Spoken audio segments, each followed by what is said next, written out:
Thanks, Tim. It's a huge pleasure to be here, I have to say.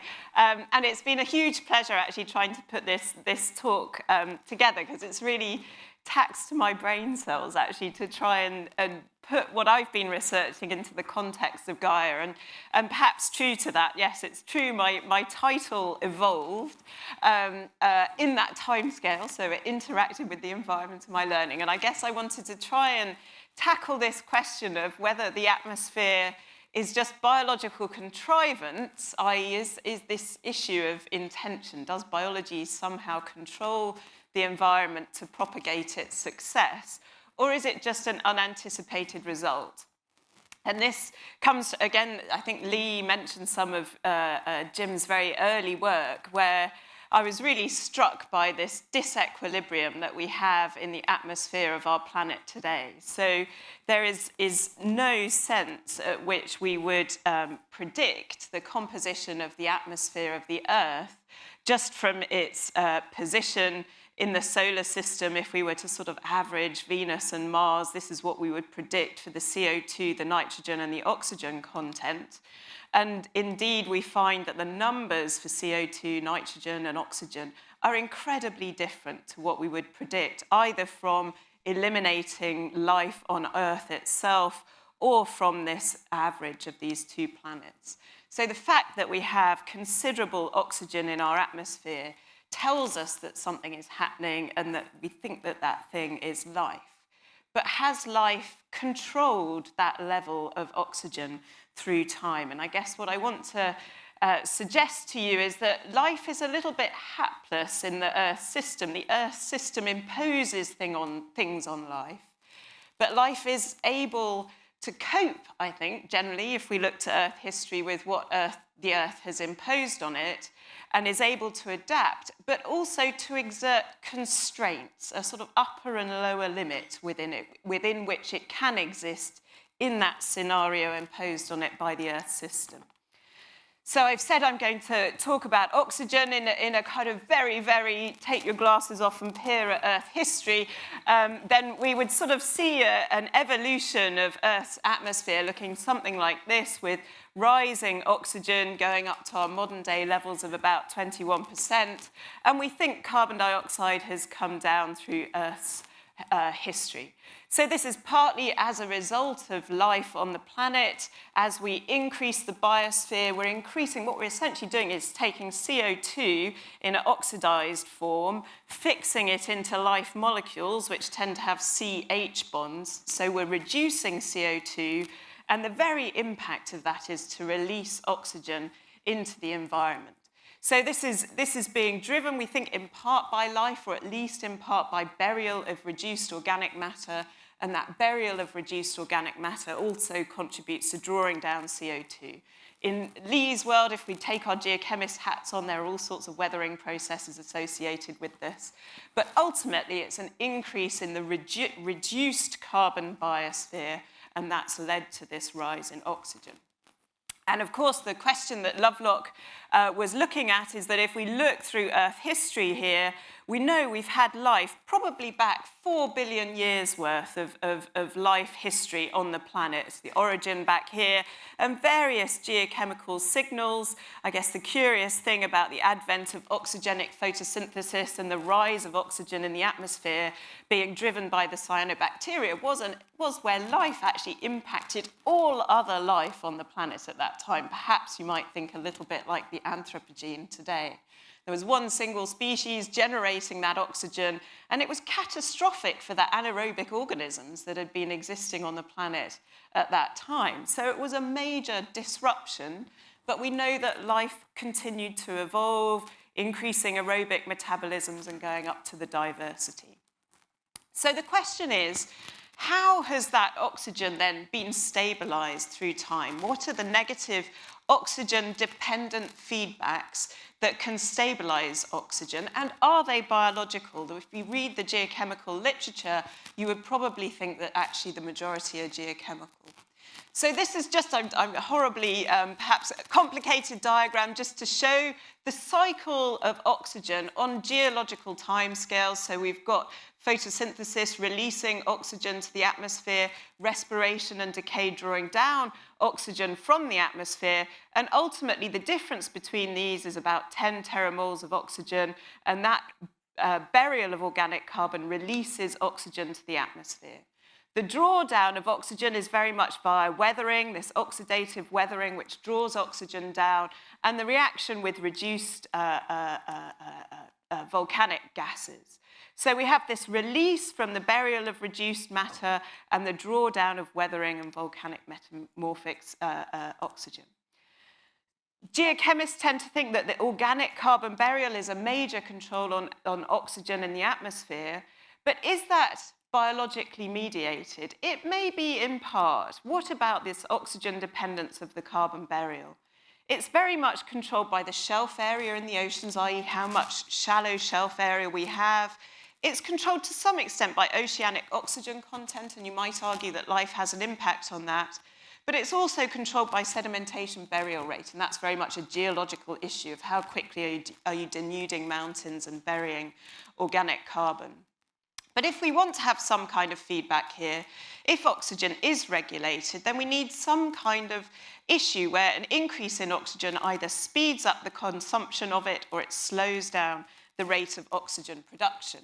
And this is something where biology is very much implicit. If we actually go back into the old literature, what we learn is it's sort of, as I said, it's very predictable that if we create reduced organic molecules, this is a horrible list of all the sorts of things that biology might produce, and we can literally work out how much oxygen might be generated for each of these different molecules.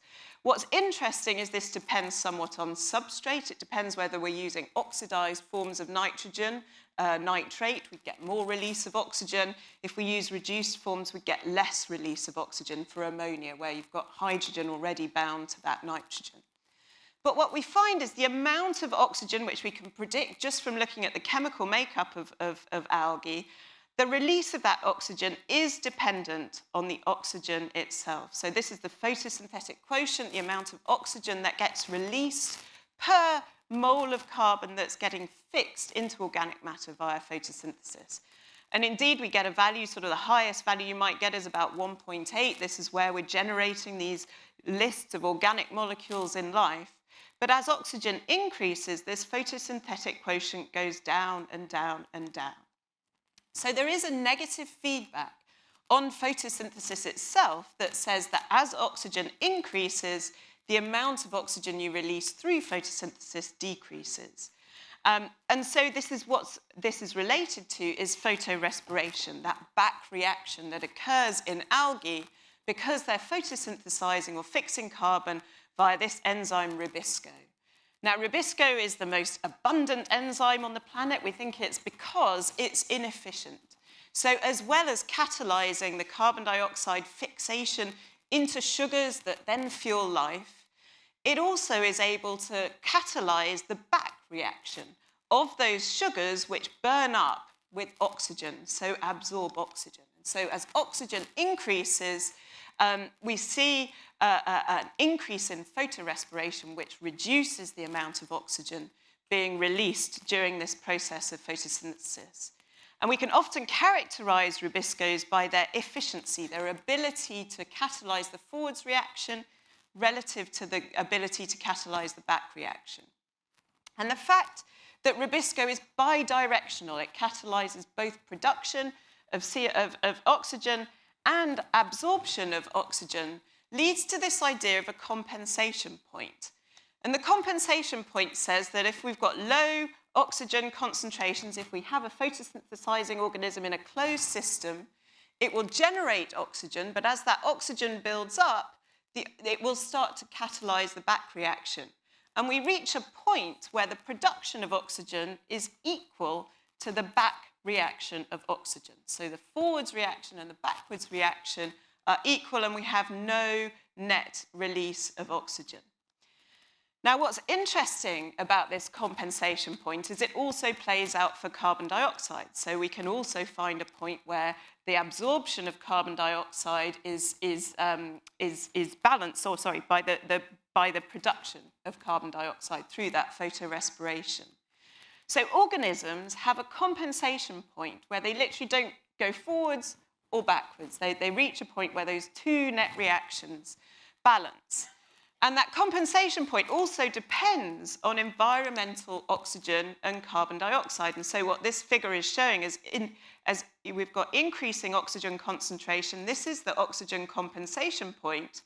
But what we see is that's dependent on carbon dioxide. And the higher the carbon dioxide, the higher the compensation point. So there's immediately a biological link between oxygen and CO2. And we can think of this as representing an upper limit on atmospheric oxygen above which photosynthesis cannot take place. There's no net photosynthesis. And this level depends on either the oxygen or the carbon dioxide of the environment. And this idea is in the literature as a way of perhaps photosynthesis acting to regulate atmospheric oxygen. That perhaps these compensation points of C3 plants may be actually dictating. What's interesting is the compensation points of plants today is balanced at almost exactly our atmospheric composition of before industrial perturbations. And it's even been suggested that it's stabilized the planet over the last 24 million years or so.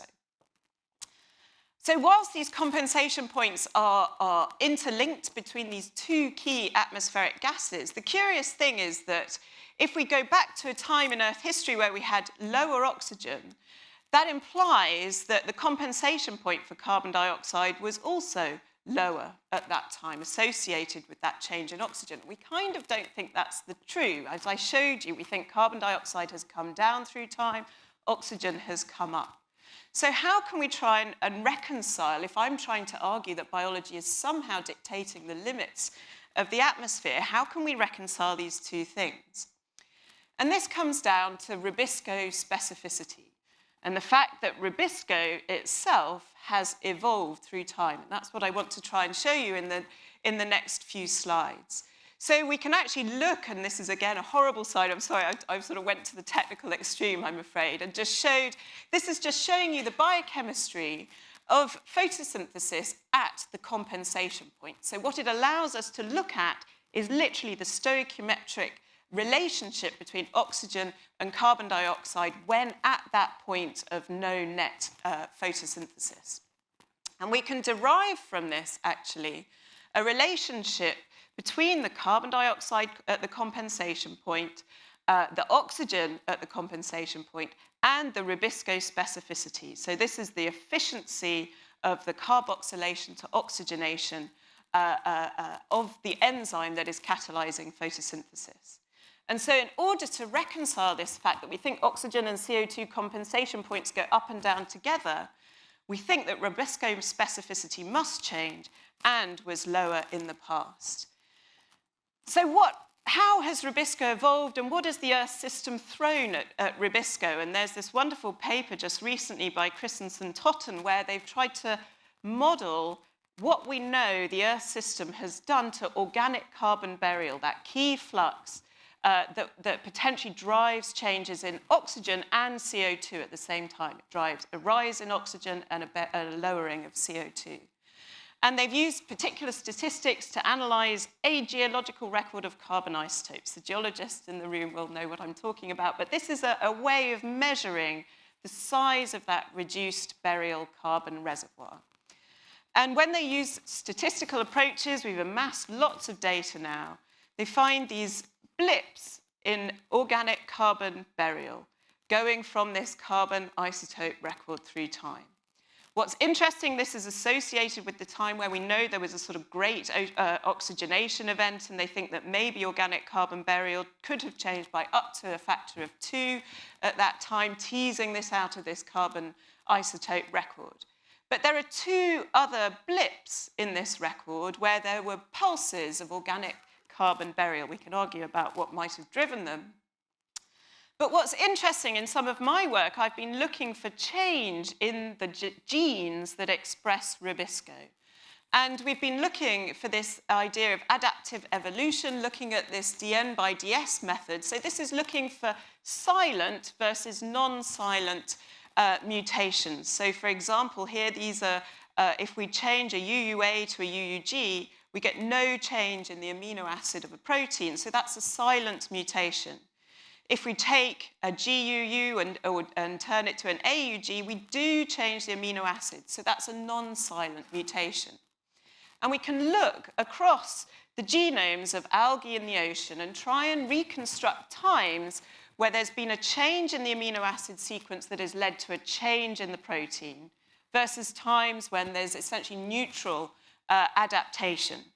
And what's interesting, across the sort of phylogenetic tree, I don't expect you to be able to read any of this, but we can see these, the branches identified in pink here are where we see adaptive change of rubisco.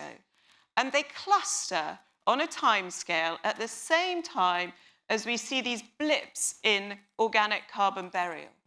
So my point is that the Earth system is driving change to the oxygen to CO2 ratio, but that in itself is driving adaptation in the rubisco, and we see this associated with each of these burial events.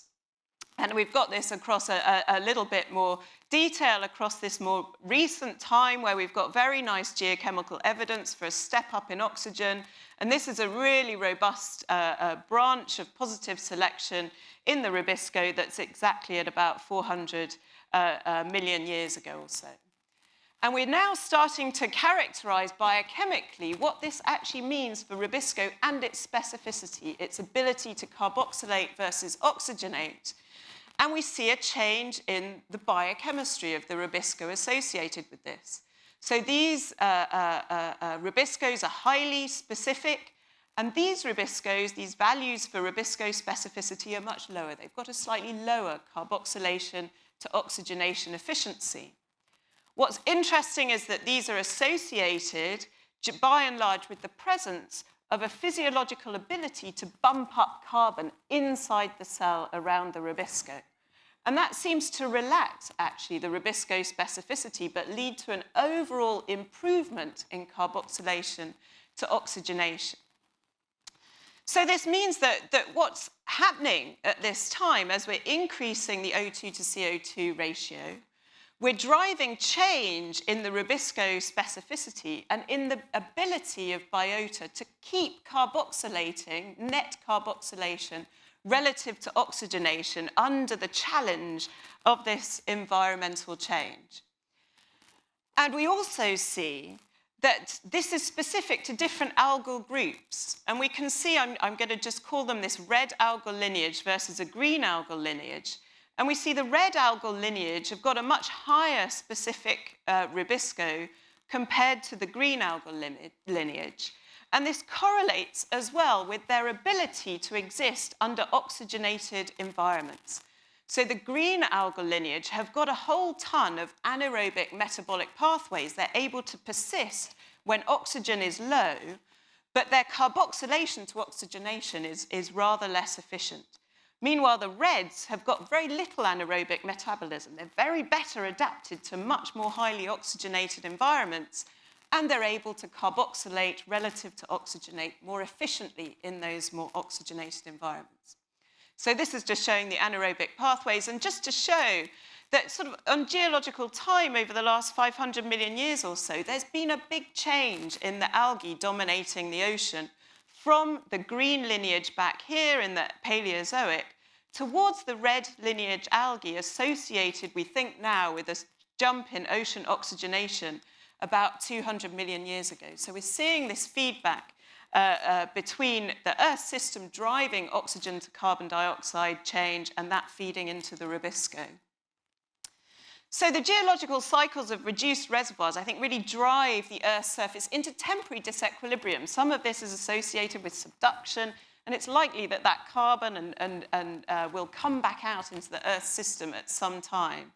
But the evolutionary response is to increase efficiency of carboxylation relative to oxygenation partly through selection in this Rubisco enzyme and driving adaptation in that, but also through selection for organisms which have more efficient Rubisco. So this works as a selection at the ecosystem scale.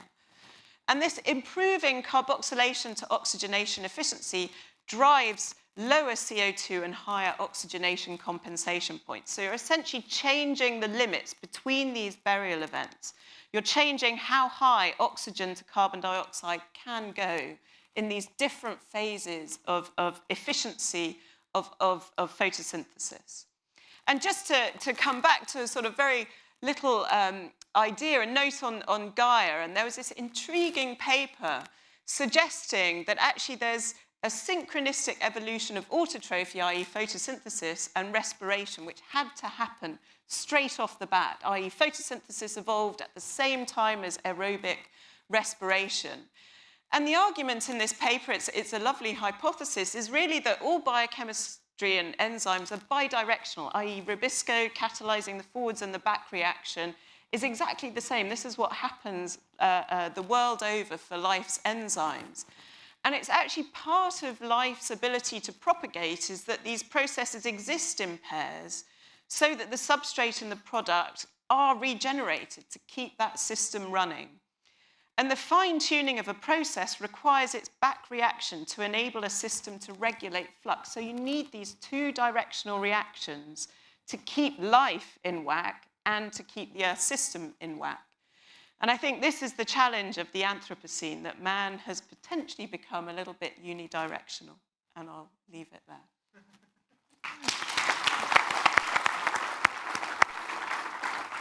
Thanks. That was a really intriguing talk. To get to the larger picture of the Gaia system, I just want to suggest that this is a great, wonderful example of what I and Tim Lenton and David Wilkinson for a long time have been calling byproduct effects that life must have to adapt to. So at first with the oxygen low and the CO2 high, there's no problem, but due to the metabolism of global photosynthesis of taking in carbon, taking in CO2, burying the carbon, and releasing oxygen, you get those reverse trends of rise in oxygen and fall of CO2 that then all the organisms, all the photosynthetic organisms on Earth are in the context of that. They have to live, they adapt to it. Rubisco changes as a result of being stressed as these two contradictory, contraposed trends are happening. So it's a really good example, I think, of the byproduct effects are really important for the Gaia system. Now, the one thing you suggest about at the end, intriguingly, about the fine-tuning of a process requires this back reaction. My understanding of Rubisco is that the oxygenase activity, the bad part of the activity, which now you're suggesting might be part of a kind of a regulatory scheme or maybe a global regulatory scheme, my understanding is that that itself is not an intentional adaptation of the Rubisco enzyme.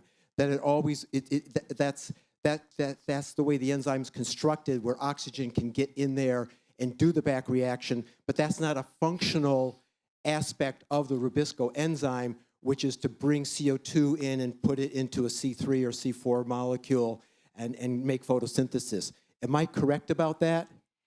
It's a point of debate, I guess. There has been found to be some purpose for photorespiration in plants. I don't think that has been found in algae. But yeah, I guess when there was much debate on the discovery of photorespiration as to why hasn't evolution got rid of it? You know, why does it still persist? And I guess we could argue, is it possible for Rubisco ever to be 100% discriminatory between CO2 and oxygen? In the end, they're quite similar molecules. You know, they've got two oxygens at the end with double bonds in between, and they kind of fit like a dart into the active site of the enzyme. So I'm not answering your question because I don't know the answer. I mean, I think there are some arguments that photorespiration may be beneficial, but I guess when I was trying to think about this in the context of Gaia, I guess I was realizing that the back reaction could be a key part of regulation. I mean, it could be the fact that when Rubisco formed, that back reaction was inherent in it as just, and then Rubisco's limited of how much it can be reconfigured by evolution. Yeah. Thank you. I'll ask a question, a shorter question if possible. Sorry, and then I'm Ollie, so if we've sorry. got time. I It wasn't you. It wasn't you. Emma. Thank you, Ros. That was so interesting. What do you think this implies for the next couple of centuries as we're increasing CO2 in the atmosphere? Like, what do you think will come first, a higher oxygen concentration or another step change in Rubisco specificity? Well, in a way, the rise in CO2 is just fantastic for Rubisco. It's releasing the pressure. I think, Rubisco has been increasingly squeezed by the rising oxygen, decreasing CO2. And so the rise in CO2, I think we're going to see, there's certainly, I think, evidence for fertilization of terrestrial biosystems. It's always been my bias that I believe we'll see the same thing in the marine realm, but it has, and I've been trying to look for signals of that, and we have some little hint in the carbon isotopes that might be the case. So my suspicion is that this rise in CO2 it's releasing the pressure on Rubisco, and so it allows greater photosynthesis. Ollie, over there. Last question. Hi, Ros. I wanted to come back to the question. You portrayed the great oxidation event as catastrophic, and there's a lot of talk, and I'm unsure that I've contributed to it, about this. But I just want to point out, I think this is important because in talk about big changes in the Earth system, the great oxidation event is often brought out as some sort of like analogy. And do we actually know that anything went extinct at the great oxidation event? I mean, this was a microbial world in which obviously the cyanobacteria already had some protections against oxygen. We know that bacteria swap genes promiscuously all the time. Do we have any evidence that things actually went extinct in any modern sense? Or because, if you follow Nick Butterfield, he argues that there are no mass extinctions possible until you have complicated food webs. That's a great question, and as you were asking it, I was going, oh God, can I think of any? Again, I'm sorry, I'm going to have to hold my hands up and say I don't know. I guess whether it was a mass extinction is one question, but I guess what we do know is that it would have confined the anaerobes to much smaller ecological niches. So I think it's fairly clear that probably prior to the oxygenation event, there were niches which were oxygenated. So life was sort of getting used to it in these smaller niches. But actually, through the event, there was a massive change, I guess, in the predominance of those niches. So I don't know that we have the evidence for extinction, but it certainly was a time where one species impacted the rest of the planet. Great. Let's thank Ros again.